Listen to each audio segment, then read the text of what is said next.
She came to the United States. Something fell on her foot, and she said, "Ah, my fingers, my fingers!"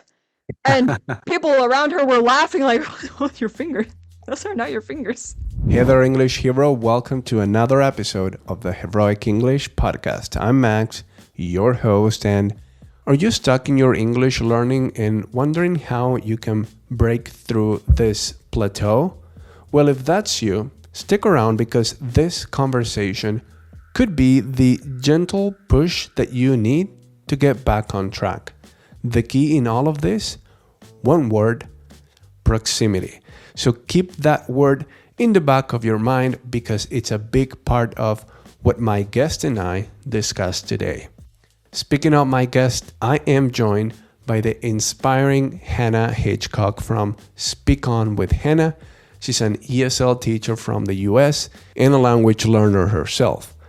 We talk about learning in non-traditional ways, and she shares how she's used real-life connections and a strong why to drive her progress, and why surrounding yourself with the right people can be the game changer that you need. As always, this episode comes with a free downloadable PDF guide. It's got all the major takeaways, practical tips, and even the definitions of the trickier words and phrases that Hanna and I use in this conversation. A lot of you have been telling me how useful the part with the definitions is for you, and you've been telling me that you've been using that to improve and to grow your vocabulary. So that's available via the link in the description of the podcast. So go ahead and download it there. So with all that said, get ready to rethink the way you learn English. With Hanna and yours truly, let's do this. All right, English hero, you are going to be super happy that you're back today because my guest is the extraordinary Hanna Hitchcock. Hanna, thank you for coming on the show. I am jazzed about our conversation. Oh, yeah, I'm so glad to be here. It's been a while since I've had a podcast with someone, so Yeah, that's awesome. So, Hanna, let's start with the basics. Could you tell our audience a bit about yourself, where you're from, and share a bit about your work on your YouTube channel? yes. So I am an ESL teacher from Houston, Texas. Started about in at the end of 2021, just as a way to get started with some job, starting college, got to help pay the bills, and turned out loving it. And I have been born in an entrepreneur family. My mom was an entrepreneur. One of my brothers is an entrepreneur. So we have that entrepreneur spirit. And I just feel like I want to build my own thing. I'm starting to build my brand, Speak on English. And so I started that YouTube channel back in 2022, just 2 years ago, pretty fresh. Just kind of testing the waters, see what it's like. Not investing so much energy into it, just kind of like feeling it out and just sharing whatever my heart feels happy to share. And recently, it's been growing quite a lot. Just 2 months ago, um, I hit no, I only hit like 400 subscribers about 2 months ago, and suddenly it just started going up, and now we're at a little higher than that, plus 1,000. So I'm like, wow, I didn't even think that. I don't do any fancy editing. I just share what I know, my experience, and I love seeing those comment sections full of awesome insights and comments. I love it. So Yeah, that's yeah. the Well, congrats on the success that you've found on your journey on YouTube. And let's just take that as a segue since we're talking about YouTube. And hmm I came across your channel just a few weeks ago. And something that stood out to me right away was your passion, your enthusiasm, and just the way that you talk about your experience, the way that you give tips and share insights. And anyway, with all that said, here's a really simple question for you, Hannah. Why do you love languages so much? This is so good because you know, I actually started living here with my mom. I'm adopted. Um I started living here when I was 7, and I didn't know any Spanish. No Spanish, zero. And my mom, she speaks Spanish. And every time she's on a phone call, I don't understand anything, but I'll randomly hear my name. I'm like, huh? Hannah, what? Hannah, es que no sé, no sé. Okay, I want to know what she's talking about. And also just watching the soap operas, the telenovelas, just watching, just like so dramatic. Ay, ¿cómo puede ser? And I'm like, whoa, this is so dramatic. Like, did he cheat on her? Like, all this, like, so like the interest was peaking here and there, but I still didn't really want to learn. I was just like, oh, that's interesting. That's interesting. I wonder what they are saying. Just the curiosity. And there came a point where at the end of middle school, they offered Spanish. And my mom's like, oh, you need to take that. You need to take that. There's no question. Like, you live in Texas. You have me. You have your abuelitos. You need to know how to speak Spanish. I'm like, okay, yeah. We're on the same page. I know. And it was a high school credit. I was like, yeah. So it was more a little bit of obligation, right? It's like obligation, like I have to do this. I'm like, okay, yeah. And so I took, like, the requirement is only 2 years, but I was like, I might as well do the full 4 because this is really cool. I really love connecting with more people. Like, I started off just like with my abuelitos, and they were like, ah, it's todo, like everything, like felt like the same thing of what my mom felt when she came to the US. She said, yeah, when she came to the US, everyone, the way that Texans speak felt like bees in a beehive.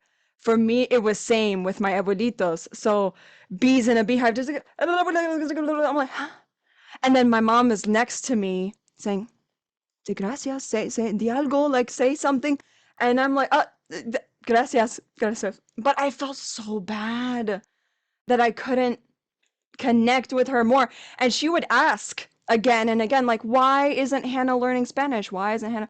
And it's because those first 2 years, I just didn't have like that skill to speak yet. I didn't have it yet. Until year 3 and year 4 of learning Spanish at school is when I started to get out of my shell and say, you know what, let's just do this. Let's just do this. And that point was like, oh my God. Because not only was I connecting with my abuelitos, that was amazing because they were so surprised, like, wow, tu acento, your accent is so like good. And also, I danced at a dance studio, and the owners speak Spanish. They're from Mexico. So suddenly, when I would reply to them in Spanish, they're like, what? I just love the reaction. I was like, oh, yes, I connect with you better. It's like, oh, I love that. And so just that connection, their face lights up and they're more friendly with me. I'm like, oh, I love this. Because when I was speaking to you in English, you were so serious. Like, oh, yeah, Hannah, look, but like, suddenly, just the world changed for me, it felt like. And so I stuck with Spanish for a few years. I used it with my family, with my mom's clients. My mom's clients were also Spanish speakers, and so that was cool. But the classes were done. I felt like my level is not fluent, but it was like good enough. I was like, okay, it's good enough for daily conversation, good enough for when I go through the quinceañeras. Okay, so I just left it there because I was like, okay, I don't really feel like I can go higher, and now I'm bored. I'm bored now. So anyway, I start with my career as an ESL teacher because that was the only job I could get my hands on. I was like, I can't do grocery. Um, I can't work at the nearest grocery store. I can't work at the bank. I kept getting rejected. I'm like, okay, let's be an ESL teacher. And so I got my certification. I started on a platform. I got a mentor, and she told me, like, if you want to make good money, I recommend you to learn some basic Mandarin, Korean, and Japanese. I said, hold up. All 3 of those? She's like, yeah, you can do it. I'm like, I don't know what you think I am, but that sounds crazy. It's just like, no, yeah, just download Duolingo. You can, you can do the just basic. I'm like, oh, okay. But for me, if I start something, I need to finish it. Like, I'm not just gonna do the basic and just leave it there. So I download Duolingo again, because that's what I used with Spanish. And I do Japanese, Korean, Mandarin. I'm like, my brain just got into a big rat's nest of confusion. I couldn't. I just, what am I doing? So I'm just gonna stick with the one where more speakers are, which is Mandarin. There's tons of Mandarin speakers, Mandarin Chinese. So there we go. And me being a white person learning Mandarin, oof, even more shocking versus me speaking Spanish. So just all of that together just makes me feel so excited through the language learning, the discovery process, the confidence journey, all of it. It's like, I love it. It's just too awesome for me. So that's why I keep going. And so your additional languages are Spanish and Mandarin. We'll circle back to that in a moment. I just want to say for now that I love that story. It's so meaningful, and I just love how you refer to your grandparents as your abuelitos. And for those of you who don't know, that's Spanish for grandparents, right? Little grandparents, because it's a diminutive, abuelitos. Yeah. Anyway, Hannah, so growing up, it seems like you had this built up of curiosity for the Spanish language.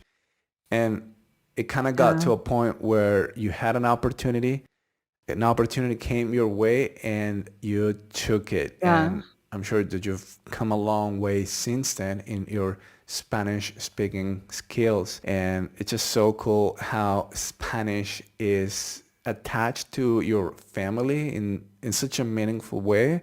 So just to go back to those two languages that you speak, Hannah, Spanish and Mandarin. As I was preparing for our conversation now, I watched one of your most recent videos, which is titled How I'm Mastering Two Languages Without Traditional Methods. You already talked about what motivated you to learn those languages. So if you could break down for us, what are those non-traditional methods that you're using to learn those languages? And maybe also share a bit about your experience with the traditional methods that probably you couldn't really enjoy, and so that pushed you to explore, let's say, alternative methods and ways to continue to learn these languages. Right. Okay. So I would say with me learning Spanish academically at my middle school and high school, of course, we do tons of grammar worksheets and textbook work, and it just felt so plain. It just felt so not interactive, and I would overthink the order of the words in the sentence. And the grammar tense. I would be like, oh wait, ay, no me sale la oración. O sea, it doesn't come out. The sentence, it just doesn't flow. So when I tried to express myself, just couldn't happen. I just was so worried about that grammar. Because of course, in school they mark X if you put the wrong word. And it's like, oh my God. But like, can't they just understand me? So after learning that academically, I just let that go. I'm like, okay, I'm not gonna worry so much about my grammar. I'm just gonna let my mom correct me. Mm-hmm. So I said, Mom, like, just correct me at any point in time. So like, whatever silly mistake I make, we'll laugh together. We'll laugh together about it, and it makes it so memorable because it's a memory. There's emotion there, and I like to lean on emotion to let that be more memorable. With a Yeah. textbook, we don't feel anything. It's just very robotic. It's like answer, answer. But if I have a friend, family member with me to joke about my mistake with me, I'm never gonna forget that. It's gonna be so silly. They're gonna point me out, and it's just gonna really be ingrained in my mind. So I love to have a community with me, a native speaker with me who has that that personality, like just point me out, just call me out, like really. And that's easier said than done, but that's my number one. I do that with Mandarin as well. I also have someone who I regularly meet with, and always correct me in that way. Just spot on corrections, and I'll take mental note of that. Um, so no, I don't love the textbook, although it does help. It's a good foundation, but I don't love to do intensive work with the textbook. And secondly, uh, the most frustrating one that happened for me was with flashcards Okay. because everyone in school uses flashcards. Yeah. And so I was like, okay, that's an obvious thing to do if I want to memorize this vocabulary quickly. I need to get this.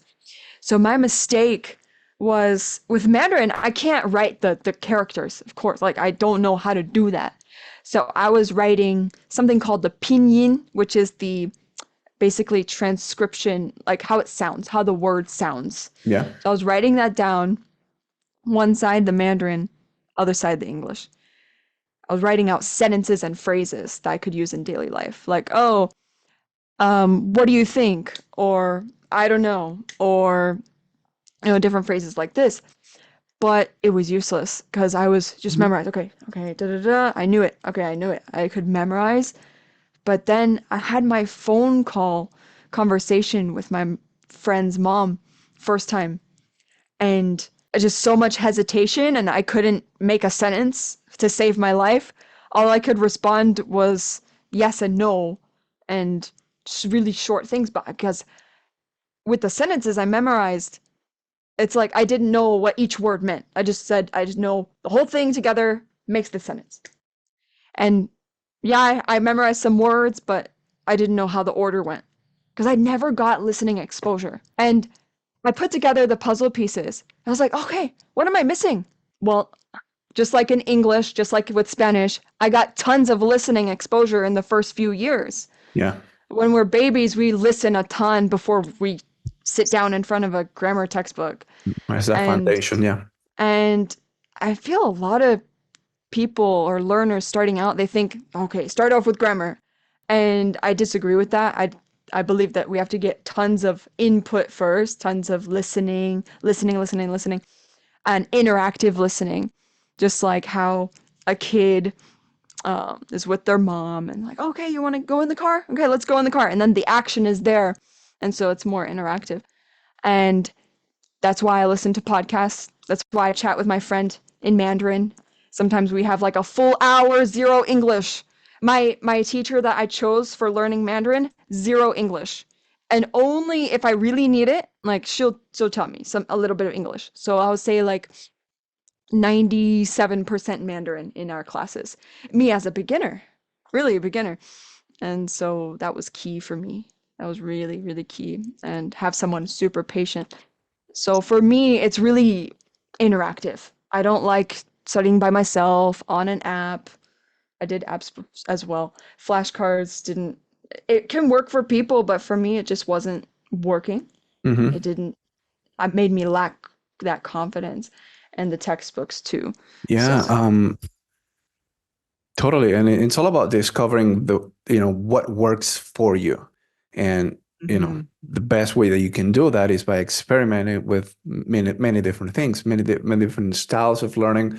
Something that stands out from what you're telling me is that there's a lot of human connection. You need to connect with another person who is doing the same thing, or perhaps is a native Mandarin speaker or Spanish speaker, which is great. I think Mhm. that is one of the best possible things that you can do to Mhm. progress in a language. Mhm. That actually reminds me of something that I saw you mention in one of your videos, and I made that connection here because I think it's related. One of your videos, you used the phrase progress through proximity. And I'm guessing Mhm. it's that, right? Get close, get in proximity with people that can elevate you, right? Yeah. Um, and that would be kind of like the solution for, people that find themselves stuck in their learning in that Mm. intermediate plateau, right? And Mm. is that what you mean by proximity here? Yes, yes, and it's super funny because I'm an English teacher. I'll tell you the opposite of what happened to me. I'm an English teacher, and almost 100% of the people I talk to are non-native English speakers. Some people get surprised by that, and it's been like that for the past 3 years. Majority of the people I talk to are non-native English speakers. And there was one time I was having a conversation with a native English speaker, and I said, "Oh yeah, like you know, a family member and I have been having some argumentations." And I repeated that word to myself, argumentations. Like, what, that doesn't sound right. It's argumentation. And so it's like I borrowed that from the people around me. The people around me talk like Okay, that. wow, that's So great. right, right. And so we have to be super careful with who we surround ourselves with. Not only, it's like how they say, you are the result of the top 5 people you surround yourself with. It's the same with English. So, I make sure to surround myself with people who are better than me at speaking. I watch TED Talks. I watch people who I admire, like Gary Vee, Layla Hermosi. Like I love the way that they speak, so I just consume their content. I'm like, oh, I like the way that they explain that. They're controlled. They enunciate the way that they express themselves very clear and paced. I pay attention to all of those things, and I try to like catch that. If I ever find that the way I'm speaking is not the way I want it, is even in my own language in English. And so, same with Spanish. I follow someone, she's from Colombia, but like, uh, I like the way that she talks. I love the way that she expresses herself because she's really emotional like me. So, like, Yeah. her intonation like this. And now, as well with Mandarin, when I started out, I was shadowing speakers who had high pitched voices. All women. All women. I make sure like the people I'm shadowing are my gender, because I'm a Okay. woman. So I want that voice, but I wasn't aware of the pitch of their voice. So as I was shadowing their content, I would sound like, 我不知道，我怎么样，我吃饭了吗? I like my voice, it wasn't my voice. My English voice is down here. Down here. A lot of people say my English voice is lower than the average female. And so when I speak in Mandarin, I'm like this. And I'm like, that's not me. I took a step back and I said, I don't want to speak like that. So not only is it the tone, the word choice, the grammar, all of it, the slang we use, the phrases, all of it, the way we connect our ideas, we from my experience, we subconsciously acquire that from what I've seen in myself with all 3 languages. Yeah, absolutely. That's the way it happens. And I guess just taking that story and turning it into a question for the audience, who is someone that you can watch, that you can learn from, that you can consume their stuff online, right? You mentioned Gary Vee, and it's so true. We are say, an amalgam of the 5 people that we hang out with the most, or perhaps we listen to or follow online too. That's Mm. a big aspect of it. And so you mentioned following personalities, different people, which is something that I think is crucial too, because I talked about the spark before, and this is one of the a big idea that I'm always thinking about when I think about purpose and motivation. And so there's always kind of like a spark, something that initiates that motivation, and you shared about it, about that within your Spanish learning journey. Then Mhm. there's this part where you sustain that motivation. And one of the ways that you do that is by giving it your attention, right? And one Yes. of the ways that we can do that now in this day and age is we're on our phones for a long time, usually most of us at least. And sometimes you're going to be on Instagram and you're going to be consuming those shorts and those TikToks and those reels. The Yeah. good aspect of it is that it allows you to connect with, you know, this community of people that are doing the same thing as you are. It's your interests, right?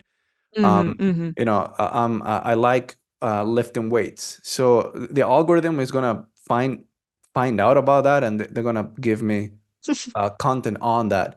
And it's a way, and mm, that allows me to connect or to give it more attention, to watch other people doing the same things. And if I was mm, learning any other language, I would probably get that if I am indeed purposeful about it, and if I actually spend mm-hmm, time giving the algorithm like a hint that I'm into this. They're gonna give it back to mm, me in the form of content. So yeah, this is proximity basically, right? true. Getting in community with people that are into the same stuff. And you also mentioned that are a little bit better than you, right? You consider that important? Yes. That one is a big one. And I just know that it works because it takes me back to my Spanish classes in school because everyone is a gringo. Everyone is white in that class. And yeah, there was like the two people who had Spanish speaking parents that had the unfair advantage. And I would be so jealous because I'm like, shoot, my mom didn't like practice with me like she did with you guys. And Yeah. um but luckily, at the beginning, oh, you know what? I'm thinking about it. I'm very lucky because my teacher noticed that I had like the accent, like that was I wasn't saying "Hola, cómo estás?" I didn't talk like that from day one. I did have like a little bit of a natural accent, like "Hola, cómo estás?" And so, even though I knew zero grammar, knew like barely anything, uno, dos, tres, nada más. Uh, but he felt that and he decided to put me in that sitting group with those other kids who were better than the rest of the class. And I know the difference because he didn't do that at the beginning. And at the beginning, I was with the gringos, the white kids that knew nothing about Spanish. And so being around them, I hear them saying, "Oh, Blanco Casa." Like, no, al revés. No, you're confusing me. You're confusing me. And so, oh my gosh, that's part of what like really made me aware. Like, I gotta be with people who are better than me, which wasn't my decision. It was my teacher's decision. He did it for me, which I'm so glad. I wouldn't have figured that out alone. So I did notice that was like more focused, more like, oh yeah, makes sense. Yeah, sounds right. It just sounded right with those grammar worksheets. I'm like, intuition. It's just in me, and that's how I know that progress through proximity really is real. We have to really think about how we can do that for ourselves. That was a good call from your teacher to put you in the group that made sense for you. Yeah, yeah. But what would happen if they had put you in a group where they were flying with the language skills? They were like so much, like the level of their skills would be like so much above yours. Do you think that would have made you feel a bit like scared to be in that group? Would that be like too much of a gap for you to feel comfortable in that group? Mm. Me personally, yes. Me personally, yes. And I know that because um, when I would go to a party from like my mom's friend, at that time, everyone is like from Mexico or Colombia or somewhere. And so I just be like, hola. Uh, like, oh, ¿cómo estás? Like, they start conversation with me. I'm like, todo bien. No, no. I keep it short and I just want to, Yeah. I'm shaking. I'm shaking Uh-huh. and I try to Yeah. hide it. I'm like, oh, I bet you I'm gonna make a mistake. I'm gonna like forget the word. I just couldn't get it out. I just hesitated so Yeah. much. I really, you know. I mean, it's natural in a way, right? Of course, there's always work you can do, inner work that you can focus on, right, to Mm, eliminate all that doubt and everything. But I think it's something that is well documented, like in the literature about teaching English or maybe learning mm, anything. If there's too much mm, of a gap, and if it's like when we talk about comfort zones, for example, right? So we want to get outside of our comfort zone, but not too much or too far out mm, into the zone of like pain when it's just so like difficult. This actually happened to me as well when I started learning English back in 2010. I Ooh. had this desire to speak English fluently. And the thing that made the most sense for me at that time was to, by the way, this was also coupled with the need at the time to do something like figure out what am I going to do for work and things like that. So the thing that was the most clear for me as the next step would be to go to college. There were two options, translation, teaching English, chose translation. But the thing is, at the time, my skills were just so rudimentary. Like I was just starting to get a grasp on things. And so I went to Mm. this class where it's expected that you already join the courses with a B1, B2 level of English, and I was Mm. A1, like the most basic. Mm. And I saw like everyone, like they were just so good at explaining themselves, expressing themselves. They did it so fluently. And I was like, today I had breakfast, and it's just so like I felt so uncomfortable. Mm. And plus the shyness. I'm an introverted person, so that definitely didn't help. Yeah. And so, that really was traumatic. It was a traumatic experience for me. What happened Yeah. is that, well, I quit, and it was one of the best things I've ever done. Quitting can be good, provided like you have this privilege going back to the board and think about Mm. your next move. Okay, you just took an L, you just took a loss, but what are you going to do next? How are you going to take that as a Yeah. learning opportunity? It's okay to kind of maybe like just get out of Yeah. that situation and think, okay, let me try again. Let me just get Yeah. a bit more centered because my emotions were Uh-huh. like, I can't do this. I'm not good enough. They're so good. I'm so bad. So I took that Yeah. year off basically because it was in the beginning of the year when I started going to school. Took the whole Uh-huh. year off. Interesting enough, something that I was drawn to doing was learning the grammar and really getting into like Mm. really deep into the grammar and the grammar of Spanish actually, because that was one of the things that they taught. Because you're learning how to teach the language. Well, if you're Mhm. gonna go to university, you're gonna see that they're gonna teach you Spanish, from my perspective, right? Learning how to teach English. They're going to teach you grammar in Spanish, then the grammar in English, and things Mhm. like that. They want you to Mm. know how to talk about grammar, basically. Right, right. So I thought that it would be necessary for me to learn the grammar, not only English grammar, also Spanish grammar. And I did it, and I did it, actually enjoyed it.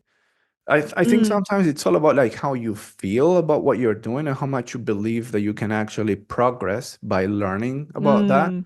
If you don't have that belief that it's going to work, then it's going to be kind of like a self-fulfilling prophecy. You're not going to put in the effort, then the results are not going to come, then you're going to reinforce your belief that you can't do it this way. Thing is, I come back to school the next year. Well, I did a lot better there. And I started to actually stand out as a student. I was the one raising his hand. I was always participative and yeah, and I started to make progress that from that year, like really like serious progress. That was in 2011. By 2012, I was already fluent. But anyway, that's a bit of my story with this idea of proximity and what is the group or like the community that you belong to. You opened up my mind to something about giving up that I have always viewed it as a bad thing, but you know what? It is good. And I just, you saying that out loud, never heard anyone say that. But you saying that right now just really lets me reflect because here's what happened to me. When I first started Mandarin, it started off just because my mentor told me to. I was like, okay, I'll just get this done. But then I started like, oh, like this is cool. Like I can use this stuff with my students and get that cool reaction. All right, so this was purely on Duolingo, purely on Duolingo. So I'm just running it, streaks, increasing that streak on Duolingo, and I'm like, oh yeah, I'm gonna prove to everyone how good my language methods are just on Duolingo. My language learning methods are so that I can prove to everyone that my methods as a teacher are effective.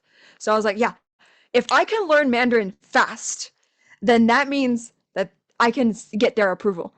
I'm 19 at this point. Like at that time, I was 19.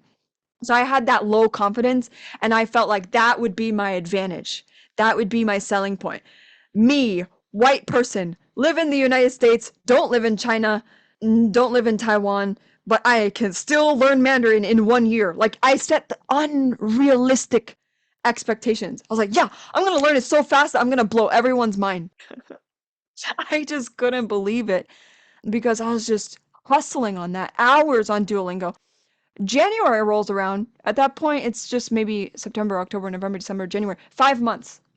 Just Duolingo, nothing else. Like, and flashcards and trying to consume content on Instagram from Mandarin teacher, just left and right. And I'm like, yeah, you know what? I'm ready. I'm gonna use my Mandarin in my class. Let's go. Let's go. Let's do this. I'm gonna surprise my student right now. I use it, and their response is like, what?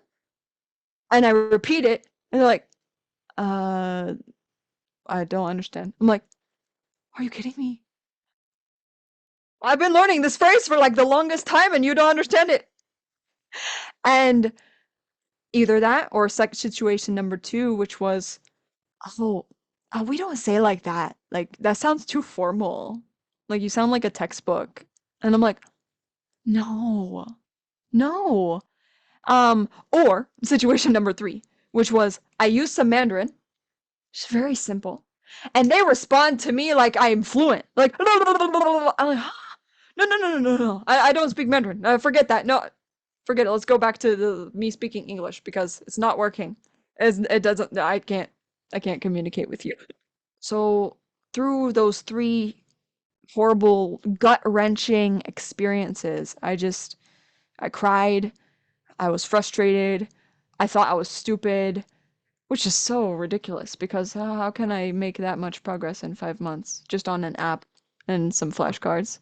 It was absolutely outrageous. But yeah, I took like several months, no practice, no nothing. And I was like, you know what? I need to find a teacher.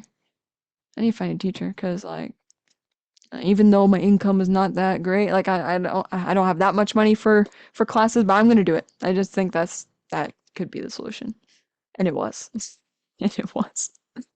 But I wouldn't have figured that out if I didn't quit. I didn't get that space. It's kind of like a relationship. You need some space. You need some time away, and realize how much you miss it.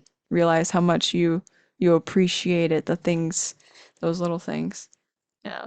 Yeah, go back to a more neutral way of feeling about it. As you said, like start to miss it, start to reconsider it. It's happened Hmm. with me, like with my journey on YouTube. I first started back in 2016. I was doing something completely different. I was 26 then. Now I'm 34. And you change as a person, right? You change Mm. literally as a person. You're different. I'm so much different from what I used to be back then. And so, taking this break, then getting back to it and applying the things that you've learned, taking the Mm. lessons from the previous time when things didn't go so well. Yeah, I do believe in that. It's not really quitting if you actually go back. I mean, it's just a temporary pause, right? Yeah. Yeah. And sometimes it's saying no to certain things and prioritizing other things, right? There is a Hmm. lot of Hmm. like great in saying yes to things. There's also a lot of amazing things that happen when you start to say no to other things, right? And start to prioritize around things that you truly value. And yeah, you can do that. You can only do that by just experimenting and failing, or rather than saying Hmm. failing, learning, right? Because failures is Hmm. just an opportunity to learn. So Yes. speaking of failing, and you've already mentioned making mistakes and feeling bad about them because I mean that's in the nature of making mistakes. You feel Yeah. bad about making mistakes. So Yeah. why do you think that making mistakes in English is actually good for learners? This can be kind of like a on the surface an obvious question. I know you're gonna say making mistakes in English is great, But there's always a lot to that comes from this conversation. We talk about mistakes in English, right? What do Ah, you think? yes. I take it directly from my experience with Spanish when I told myself, you know what? I'm not gonna say any Spanish to my mom until I unexpectedly have like a really great level in speaking, and then I'm gonna show her and I'm gonna surprise her with my fluent Spanish. So my first 2 years of Spanish, I did not speak anything. Why? Because I didn't want to go through the whole thing. Like, I speak bad, and she knows my bad level, and then she's not impressed. And so it's just like, it's not that joyful. I didn't want to make the mistakes because I cared about my image so much. I wanted to be seen as the person who can learn so well. And if I make mistakes, then I'm not learning that well. Apparently, in my mind, which now I disagree with 100%.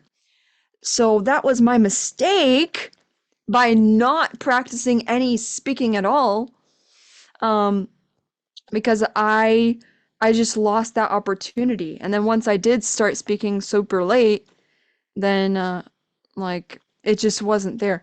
So really, once I accepted the fact, I'm like, you know what? I still don't have fluent Spanish.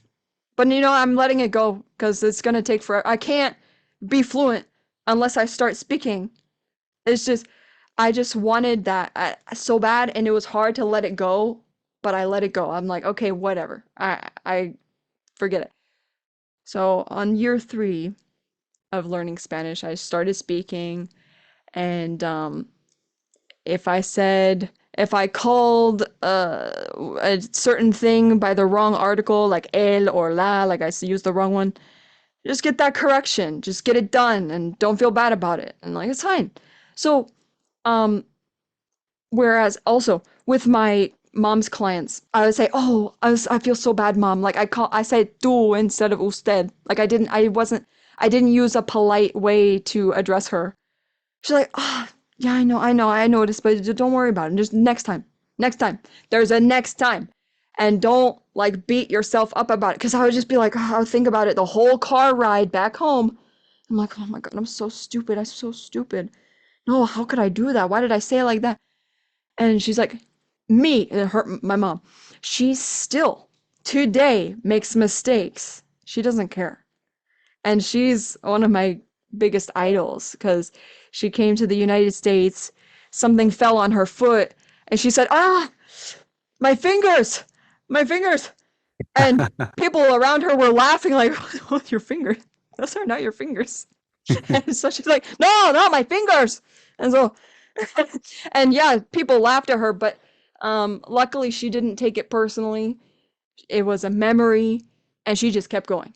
And from Yeah, there, it's like, okay, now I know it's toes, toes now. those. And so just being lighthearted, it's why would we beat ourselves up for something that really no one cares about our mistakes?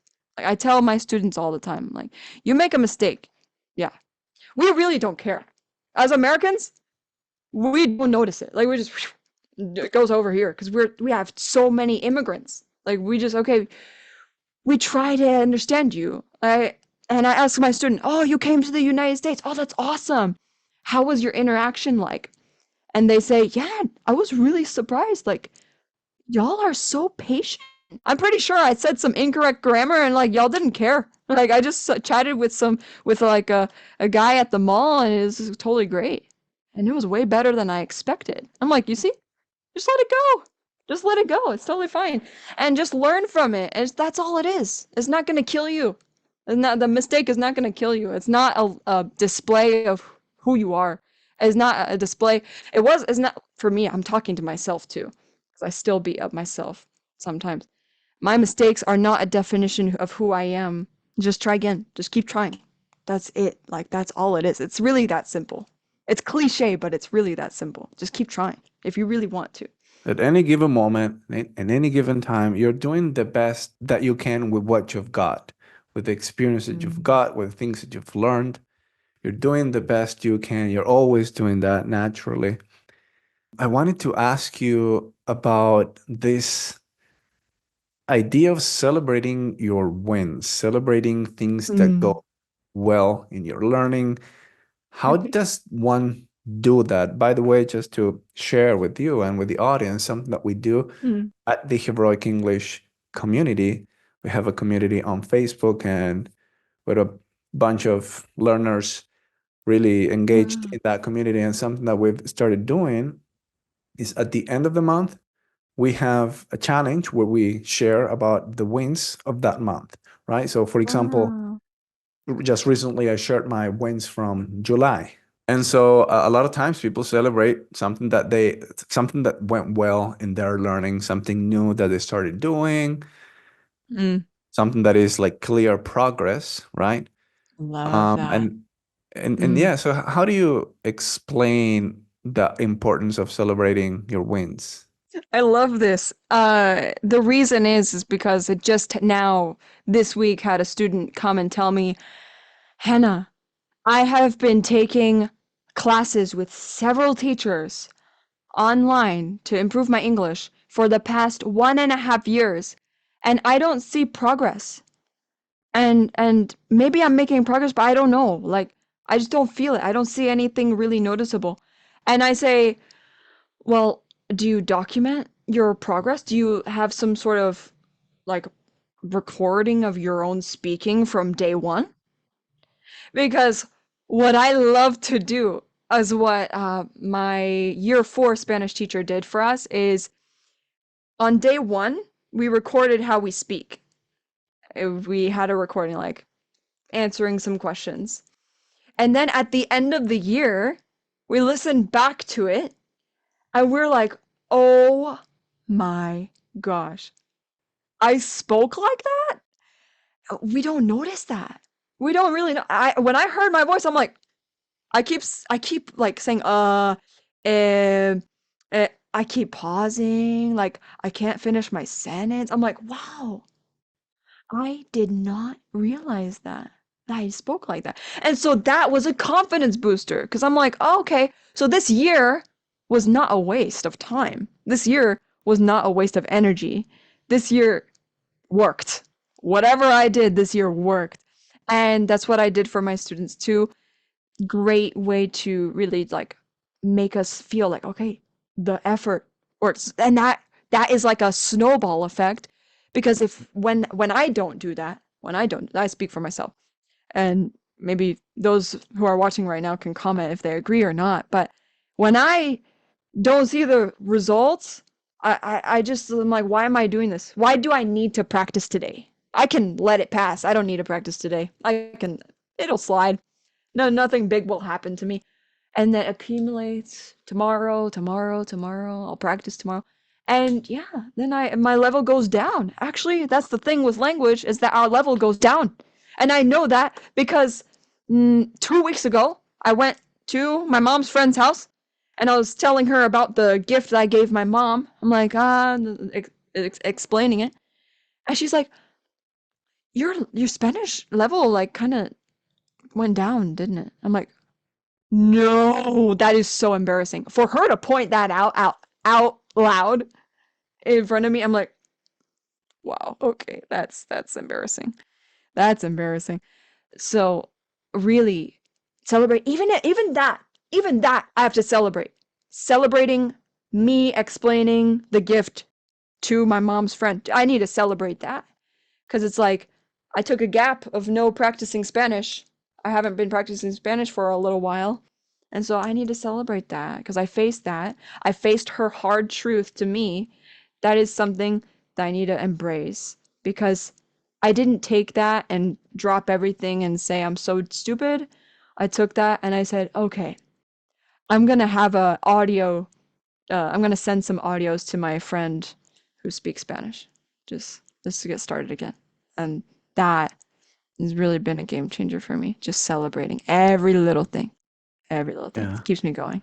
Yeah, absolutely. So, yeah, this sense of progress is fundamental for sustaining your motivation, right? And it's really hard Mm. when you start to feel that your progress is maybe you're regressing, even if you're not progressing fast enough. It can be a bit demotivating. And so, yeah, celebrate your wins. How do you do that? Well, I mean, there are many ways, right? You can just take a moment to just to stop, smell the roses, Mm. and say, okay, wow, I've come a long way. This is cool, actually. Or you Uh-huh. could, take it another level and share it with people around you. And that's why it's so important to have that proximity with people that share your same values or are into the same things, have the same interests. That's why actually, 100%. I consider myself a community builder as much as I Mm. consider myself a teacher or an English coach. I just spend so much time building a community where people can have that. In this day and age where everyone is talking about like, here's how you can learn English alone at home with ChatGPT, Yeah. soulless. No, no, no. I hate Yeah, that. you mentioned Oh, textbooks being lifeless, and of course, I mean it's just a yeah. it's a thing, right? But Yeah, yeah. we need people, and sometimes people take Mm. pride in saying, "Oh, I just want to be on my own. I don't want to see people. I hate people," and they're just kind of like it's like they take pride. Which, yeah, it's actually those people would love to maybe share with people that are like them and can actually Yeah. connect about something or. So Mm-hmm. great. Well, at Heroic English, we celebrate our wins. We do that a lot, and so I'm glad to hear that you value that as well, Hannah. Hannah, Yes. so I have two more questions. One of them is just basically where can people find you? You have already mentioned that in the beginning. Maybe you want to reiterate that so that people take Mm-hmm. action. Yeah, so you can find my website, speakonenglish.org. My Instagram is speakonwithhanna, and it's the same as YouTube. Speak on with Hanna. Hanna, Hanna. That's it. Yeah. And those are my three best places you can contact me. Yeah. Excellent. English Hero. Check out Hannah's channel on YouTube, which is great.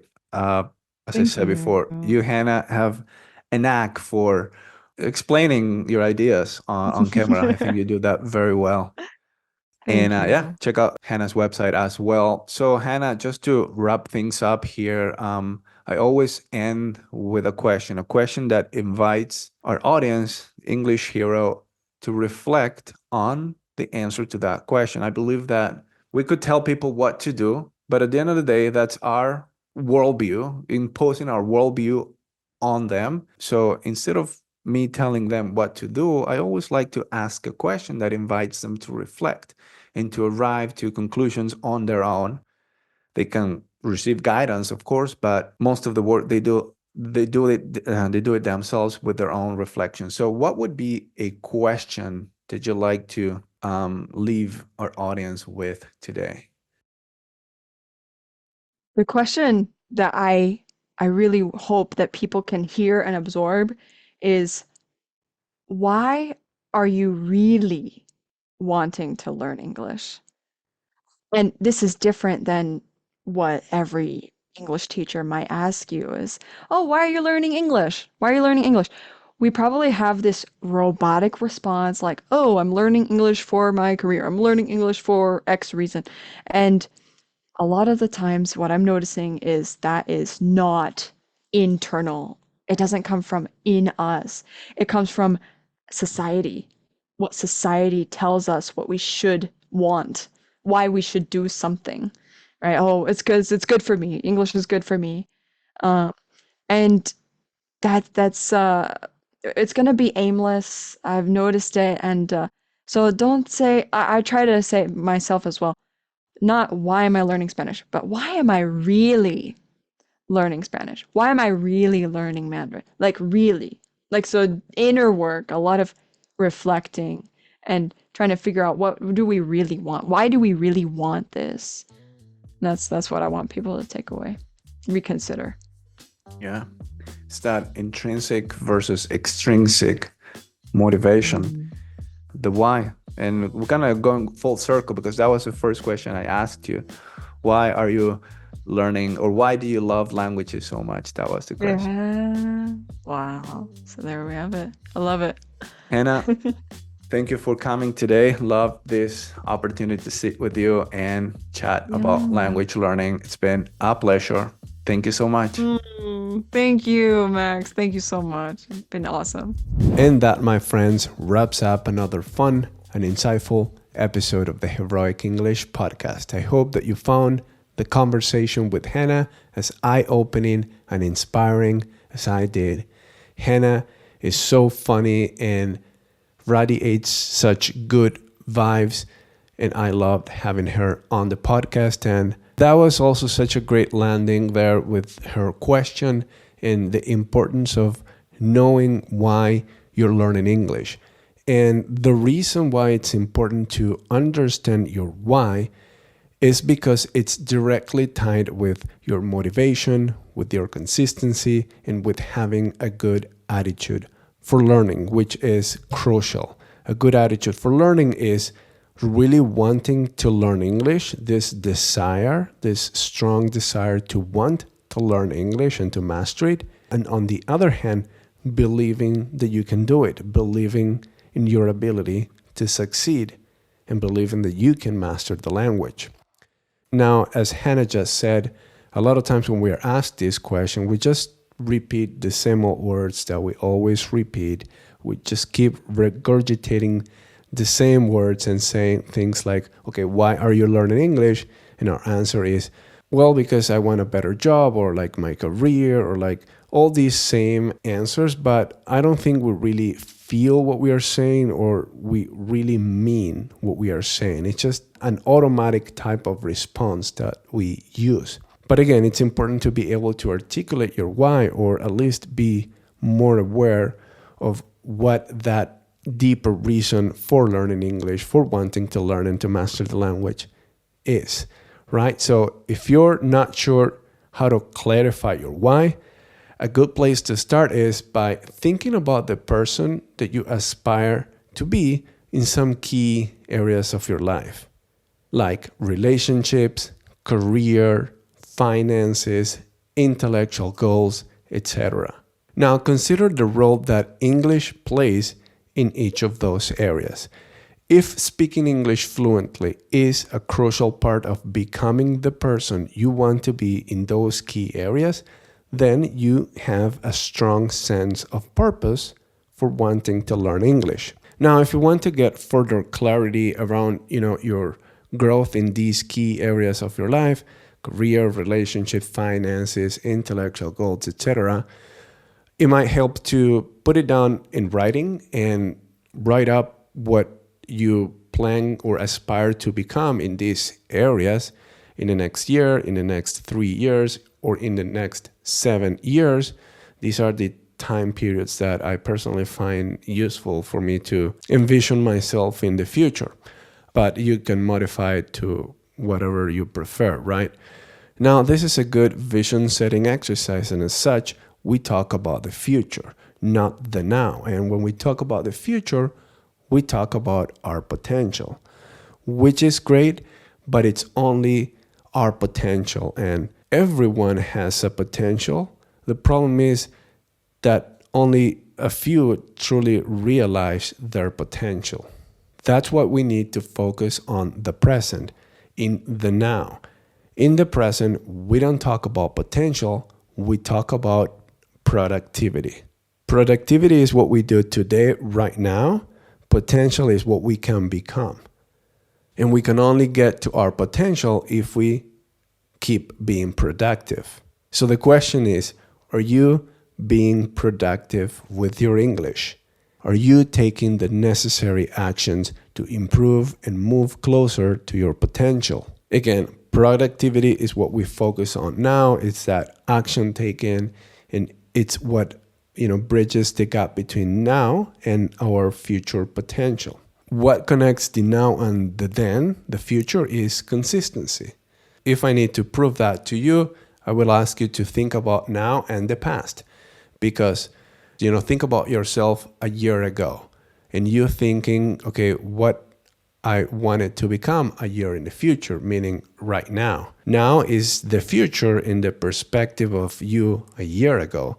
And so what have you been doing consistently in this last year? whatever that is that you've been doing consistently, you have been productive in doing this thing, whatever that is.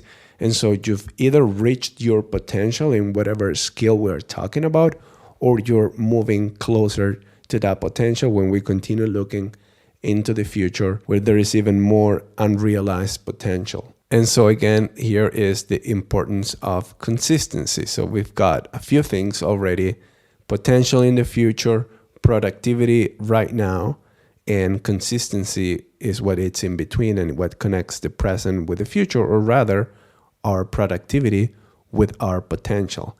So consistency is important, and the key to staying consistent is having a strong purpose or sense of why. And the best kind of productivity is that which is connected to your why. That way, you're not learning and practicing English because you have to, or because you need to, or perhaps because you're supposed to. You're doing it because you choose to and because you love to. So there you go. And also, if you want to revisit some of the key points that Hanna and I have discussed in this episode, don't forget to download the free PDF guide that accompanies this episode. It's packed with practical takeaways and tips for implementing the advice that we've given you. And you're also going to find all the vocabulary that you need to continue growing your vocabulary as well. So the link is in the description below. If you've enjoyed this podcast, subscribe on YouTube and give us a 5-star review on Spotify, Apple Podcasts, or any of the other platforms you're tuning in on. That helps tremendously. All right, English hero, keep learning, keep growing, keep living your English, and until next time.